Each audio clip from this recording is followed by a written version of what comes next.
Hello students, आज हम लोग पावर इलेक्ट्रॉनिक्स के कुछ एमसीक्यूज डिस्कस करेंगे क्योंकि आपका पावर इलेक्ट्रॉनिक्स बहुत इंपॉर्टेंट है। गत वर्षों में पावर इलेक्ट्रॉनिक्स से बहुत क्वेश्चन पूछे जा रहे हैं, इसलिए आज मैं आप लोगों को पावर इलेक्ट्रॉनिक्स के एमसीक्यूज कराने जा रहा हूँ।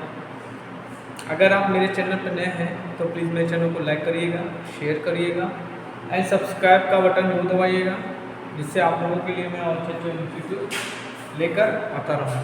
ठीक, चलिए देखते हैं एससीआर में कितनी लेयर होती है। 2 लेयर होती है, 3 लेयर होती है, 4 लेयर होती है और कुछ नहीं।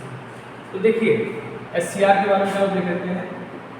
देखिए एससीआर को हम लोग थारिस्टर भी बोलते हैं, थारिस्टर, और इसका फुल फॉर्म क्या होता है? Silicon controlled rectifier.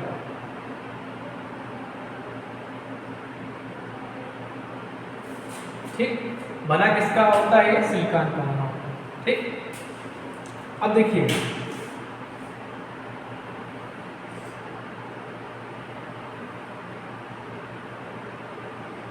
एक, 2, 3, 4। तो इसने पूछा कि कितनी लेयर होती है। तो देखिए इसमें 4 लेयर होती हैं, पी एन पी एन। तो कितनी लेयर होगी इसमें? 4 लेयर होगी।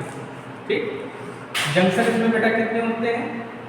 3 जंक्शन होते हैं, J1, J2, J3। टर्मिनल कितने होते हैं आपके?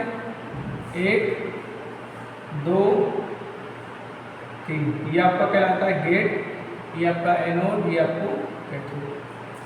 ठीक, ओके। तो कितने हुए इसमें? इसमें आपकी 4 लेयर हो गई, 3 जंक्शन हो गए,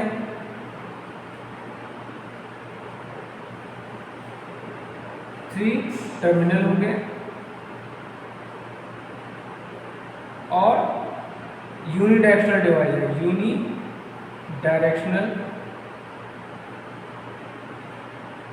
डिवाइस। इसको कैसा यूज करते हैं? As a DC switch use करते हैं, as a DC switch use करते हैं। ठीक है, तो ये हो गया आपका एससीआर के बारे में। ठीक है, और इसके 3 मोड होते हैं। 3 मोड में काम करता है आपका। एक होता है आपका forward conduction mode, forward conduction mode,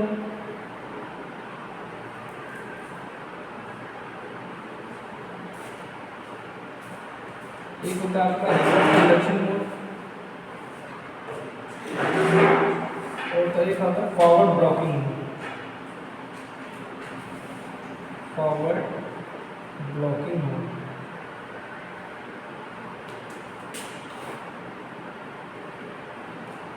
ठीक,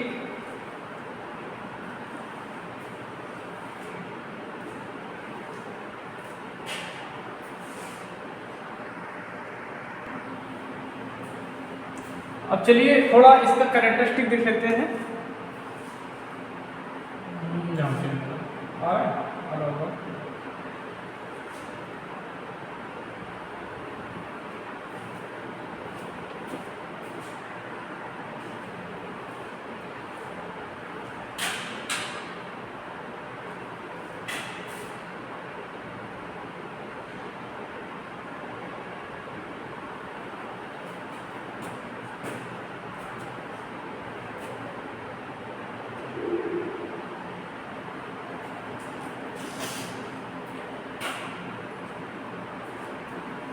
ये होता है आपका फॉरवर्ड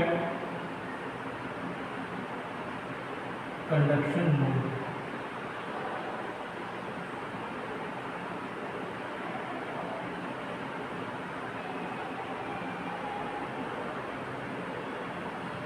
मतलब इसी मोड पे जो आपका सीआर है वो क्या होगा? कंडक्ट कर जाएगा। ठीक है, ये होता है आपका reverse blocking mode, reverse blocking mode. ठीक, और ये जो होता है आपका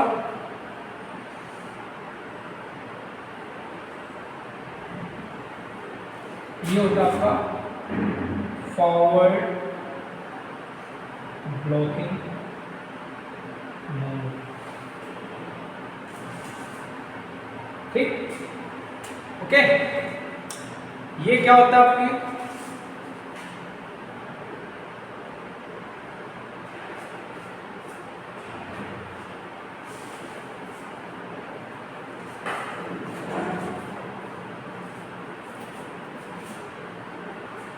ठीक है, ओके। चलिए अगला क्वेश्चन देखते हैं।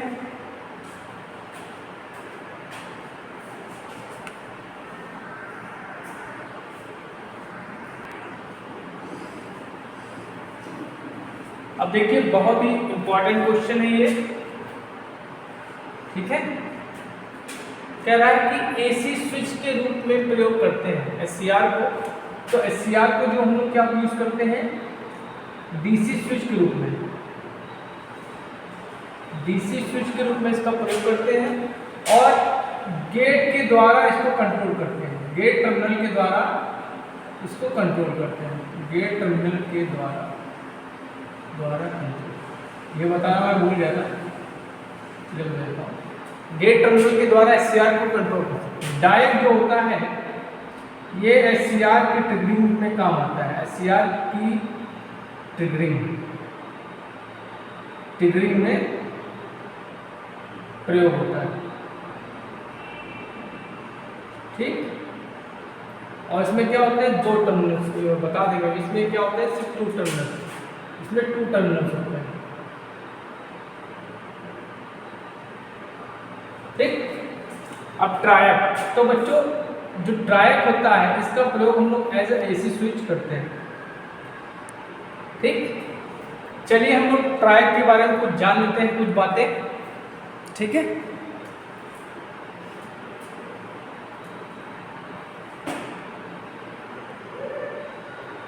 ठीक, चलिए तो पहले इसकी संरचना देख लेते हैं।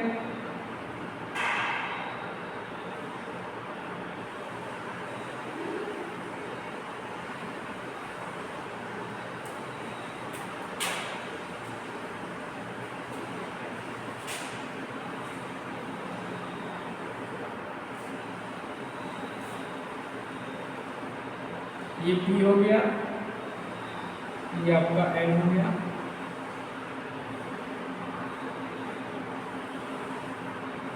ये आपका N हो गया, ये आपका N हो गया, ये आपका P हो गया और ये आपका N हो गया। ठीक, ये पहला टर्मिनल हो गया MT1,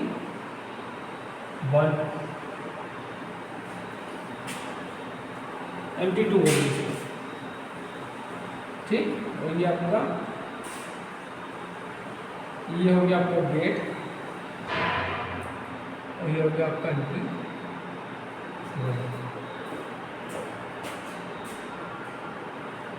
ठीक, अच्छा अब इसमें क्या होता है, ये आपका एसी स्विच होता है। क्या होता है, as a AC switch use करते हैं। ठीक, इसमें 4 लेयर होती है। क्या होती है, 4 लेयर। टर्मिनल कितने होंगे, 3 टर्मिनल।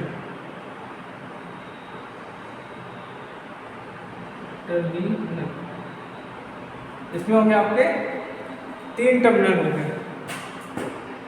ठीक, ये क्या आपका बाय डायरेक्शनल, जैसे आपका एससीआर क्या था, एससीआर में क्या था, ये जैसे हमने एसी दी, ये एसी दी, तो एससीआर होगा जो इसी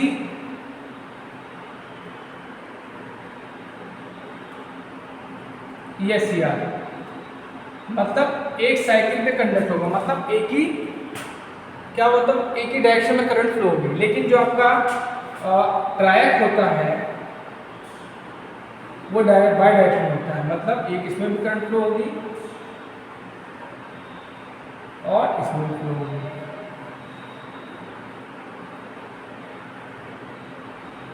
ठीक, इसलिए हम लोग क्या कहते हैं, SCR को कहते हैं कि ये DC स्विच की तरह यूज होगा, और ट्रायक जो होगा आपका ये AC स्विच की तरह यूज होगा इसमें। ठीक है, और ये क्या है, bidirectional device, bidirectional device है, बाय डायरेक्शनल डिवाइस है। अगर हम इनके सिंबल की बात करें, ठीक, अगर इसका कभी कभी सिंबल पूछ लेता आपसे,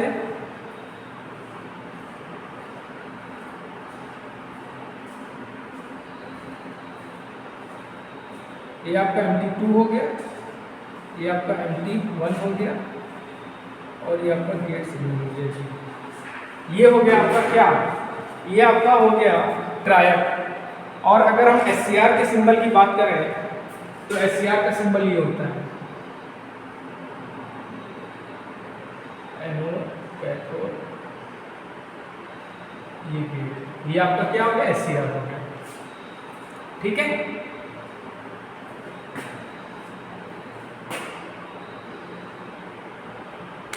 इसमें इसका प्रयोग कहाँ कहाँ होता है, इसका प्रयोग टेम्परेचर कंट्रोल में होता है, टेम्परेचर कंट्रोलिंग में,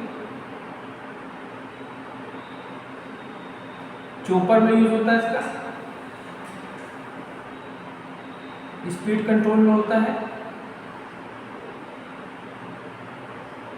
ठीक है, ये आपके क्या है, ट्रायक के यूज है, कहाँ कहाँ ट्रायक का प्रयोग हम लोग करते हैं।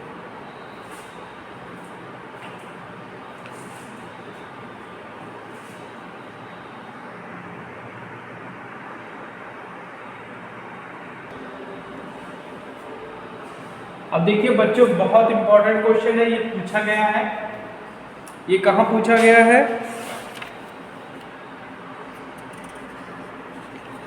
ये अनगिनत क्वेश्चन, अनगिनत एग्जाम में पूछा गया है। अगर हम यहाँ से लेकर यहाँ तक भरेंगे तो सब में पूछा गया है। ठीक, देखिए पूछा गया है कि साइक्लो कन्वर्टर करता है, ठीक, AC को AC में कन्वर्ट करता है, AC को DC में कन्वर्ट करता है, DC को AC में कन्वर्ट करता है, DC को DC में कन्वर्ट करता है।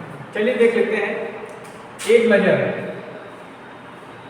कौन किसको क्या करता है।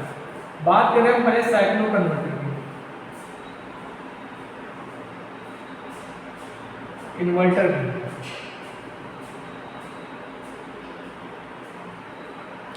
रेक्टिफायर की, और चॉपर और कम्यूटेटर भी देख लेते हैं।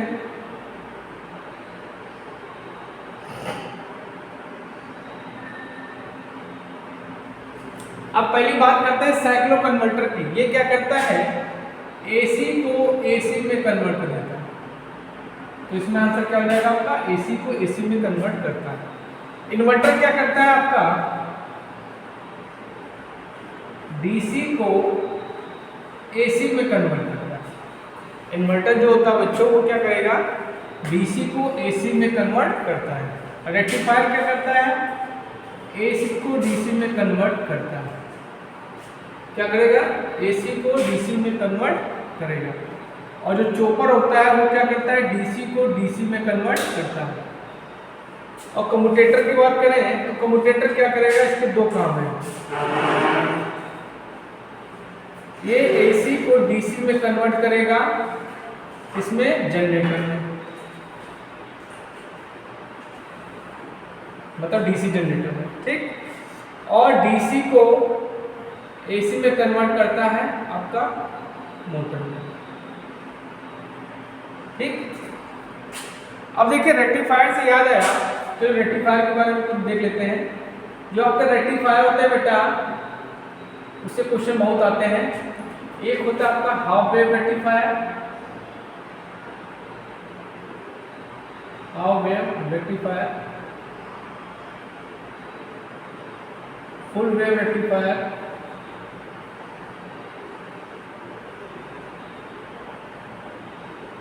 और ब्रिज रेक्टिफायर।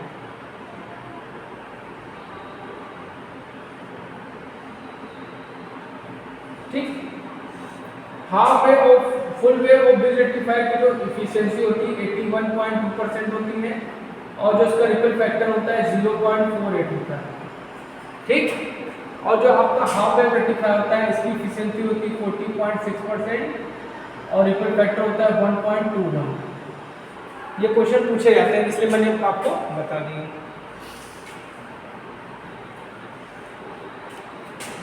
और मोस्टली ज़्यादा यूज करते हैं हम लोग को ब्रिज रेक्टिफायर को, मोस्टली यूज। इसमें डायोड आपका सिंगल वन डायोड यूज होगा, इसमें आपके दो डायोड होंगे, टू डायोड्स, और इसमें 4 डायोड।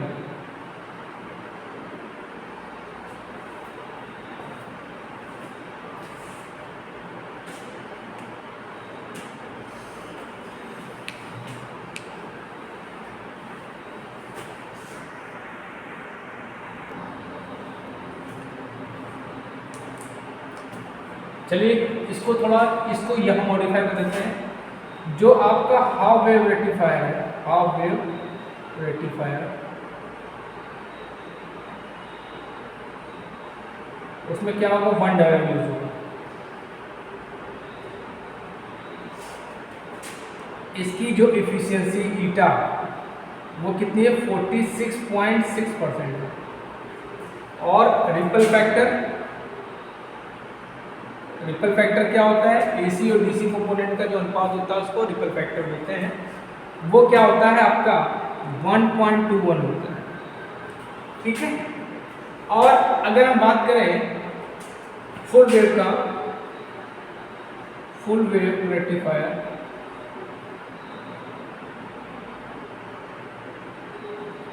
इसमें आपके दो डायोड यूज होंगे। अगर हम एफिशिएंसी की बात करें ईटा, तो ये होती है 81.2%। और जो उसका रिपल फैक्टर होता है, रिपल फैक्टर वो होता है 0.48,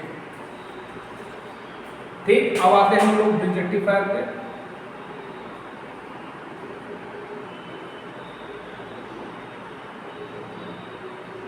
इसमें आपके 4 डायोड होंगे, इफिशियंसी आपकी 81.2% और रिपल फैक्टर आपका 0.48। इसको नोट कर लीजिए, बहुत अच्छा चार्ट बनाया आप लोगों के लिए, बहुत काम का चीज़ है आपके लिए।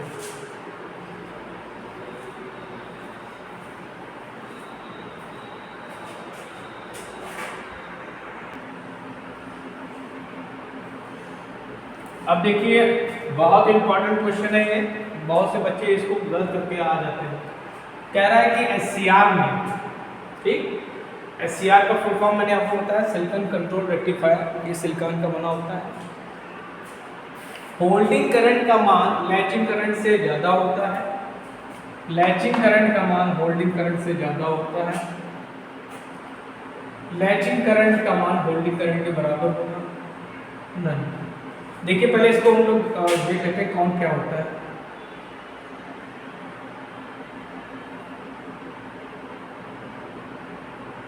ठीक, ये आपका कैरेक्टरिस्टिक है, ठीक। तो ये जो करंट होती है इसको बोलते हैं होल्डिंग करंट, और इसके बाद की जो करंट होती है इसको बोलते हैं लैचिंग करंट, IH, और इसको बोलते हैं IF। तो यहां से आप देख सकते हैं कि जैसे, ठीक, तो यहां से आप क्या देख सकते हैं कि जो आपकी लैचिंग करंट है वो होल्डिंग करंट से ज़्यादा है, ठीक है। तो इसमें आंसर क्या हो जाएगा आपका, लैचिंग करंट बड़ी होगी आपकी होल्डिंग करंट से, ठीक है। लैचिंग करंट जो होगी आपकी बड़ी होगी होल्डिंग करंट से, ठीक। अच्छा, होल्डिंग करंट क्या होती है, होल्डिंग करंट क्या होती है कि एससीआर को कंडक्शन मोड में बनाए रखने के लिए जो न्यूनतम करंट की आवश्यकता होती है उसको बोलते हैं होल्डिंग करंट, ठीक। और लैचिंग करंट क्या होती है, इस करंट मतलब कि इस कंडीशन पे जो आपका जो होता है उसमें SCR में ब्रेक डाउन हो जाता है और जो होता है आपका जो SCR होता है वो चालू हो जाता है, जिसके कारण उसमें क्या होता है, कंडक्शन शुरू हो जाता है। ठीक, तो इनमें कुछ ज़्यादा अंतर नहीं होता है, लेकिन इसमें क्या होता है, लैचिंग करंट की वैल्यू होल्डिंग करंट से ज़्यादा होती है। और कभी कभी आपसे पूछ लेगा कि इन दोनों का अनुपात कितना होता है, IL/IH कितना होता है। तो IL/IH जो होता है 2.5 होता है। तो यहाँ से अगर हम रिलेशन निकालें तो IL = 2.5 × IH। ठीक, मतलब IH का 2.5 गुना आपका लैचिंग करंट होता है। ठीक, समझ गए, ये भी आपको पता होना चाहिए। ठीक, ये होता है आपका फॉरवर्ड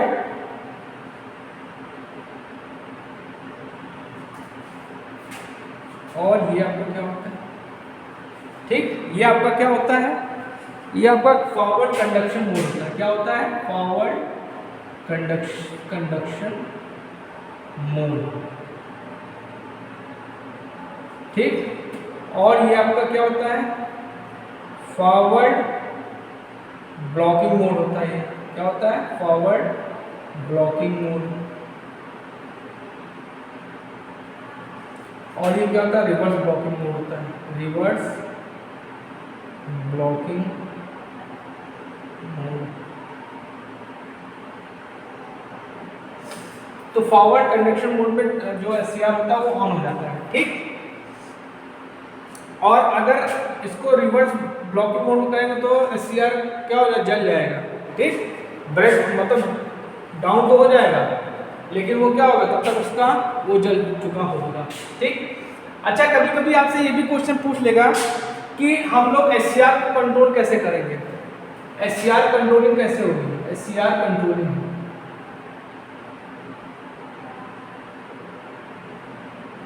कंट्रोलिंग होगी आपकी गेट के द्वारा। ठीक, जो SCR को हम लोग कंट्रोल करेंगे किससे करेंगे, गेट के द्वारा। ठीक है,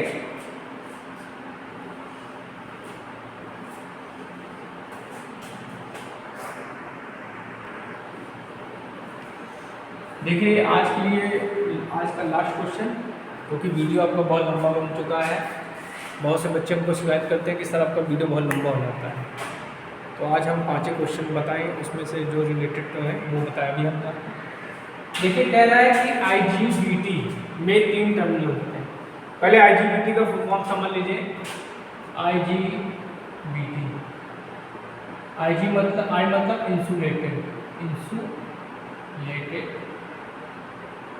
insulated, G for gate, insulated gate, B for bipolar, T for transistor. ठीक, चलिए, IGBT में 3 टर्मिनल है, anode, cathode, gate, collector, emitter, gate, base, collector, emitter, none. देखिए, जो आपका IGBT है ये क्या है, मॉसफेट तथा बाइपोलर ट्रांजिस्टर का हाइब्रिड होगा। ट्रांजिस्टर का हाइब्रिड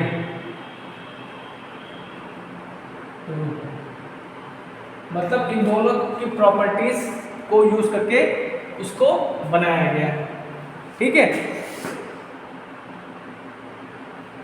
ठीक,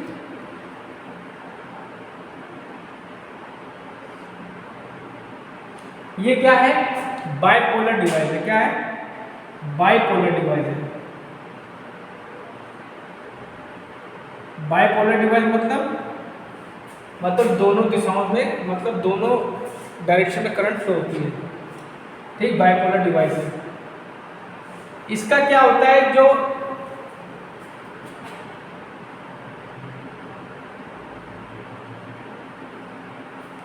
इसका जो इम्पीडेंस होता है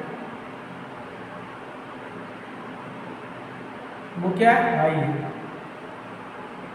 इसका जो इनपुट इम्पीडेंस है वो क्या है, हाई है। ठीक, इनपुट इम्पीडेंस। इनपुट इम्पिडेंस इसका क्या है, हाई है। और ये क्या है, वोल्टेज कंट्रोल डिवाइस है। क्या है, वोल्टेज कंट्रोल डिवाइस। ये क्या आपकी वोल्टेज कंट्रोल डिवाइस है, ठीक। और इसका प्रयोग कहाँ करते हैं, इसका प्रयोग हम लोग यूजेस, इसका प्रयोग AC और DC ड्राइव में करते हैं। और कहाँ करते हैं, इसका प्रयोग हम लोग UPS में करते हैं, ठीक। अच्छा, अब उसने पूछा था कि इसमें टर्मिनल कितने होंगे, तो चलिए इसके टर्मिनल देख लेते हैं, ठीक।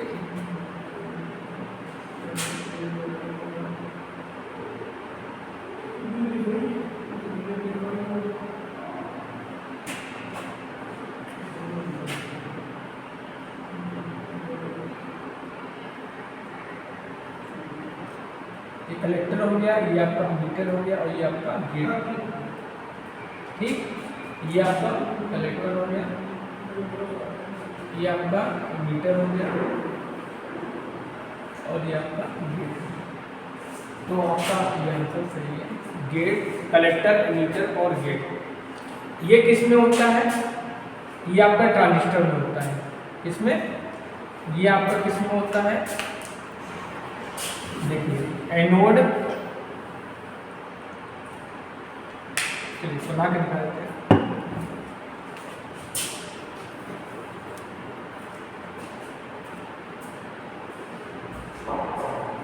PN ये आपका एनोड हो गया, ये आपका कैथोड हो गया, ये आपका गेट हो गया।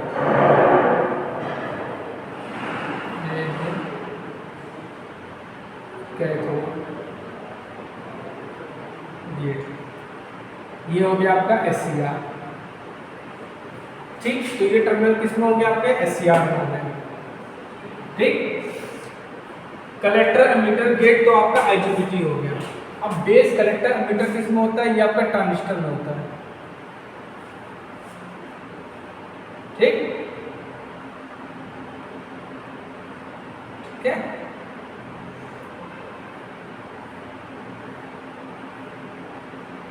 कलेक्टर हो गया, ये एमीटर हो गया,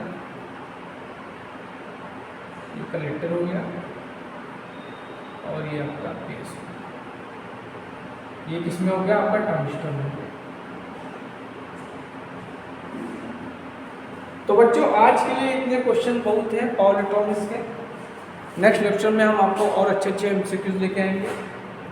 तब तक आप लोग मेरे द्वारा बनाए गए वीडियोस को देखिए, समझिए, पढ़िए, और चाहे आपका CBT एग्ज़ाम हो, चाहे आपका कॉम्पिटिशन एग्ज़ाम हो, कोई भी एग्ज़ाम हो, उसकी तैयारी करते रहिए। और सबसे पहले क्या करना है, आपको मेरे चैनल को लाइक करिएगा, करना है, शेयर करना है और सब्सक्राइब करना है। Thank you.